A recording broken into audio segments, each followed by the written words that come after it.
আমরা আজকে খুবই সিম্পলভাবে চুলা ধরানো ছাড়া একটা মিষ্টি বানাবো। সেটা বানাতে লাগবে নারকেল, ঘি, গুঁড়া দুধ আর কনডেন্স মিল্ক। আর এই পাশে এলাচের গুঁড়ো সব কিছু দেওয়া হয়ে গেছে। আমরা এখন হাতে ঘি মাখিয়ে এটা মাখিয়ে নিব।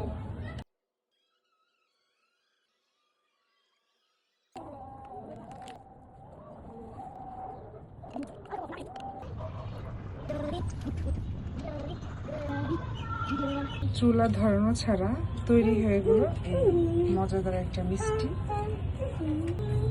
এটা এখন সেট হওয়ার জন্য আমি নর্মালি ফ্রিজে রেখে দেব। আমি অফ ক্যামেরায় কিছু বাদাম কুচি দিয়ে দিয়েছিলাম। এটা যে খেতে এত মজা, কেউ না বানিয়ে খেলে বিশ্বাস করবে না। একবার ট্রাই করে দেখবেন।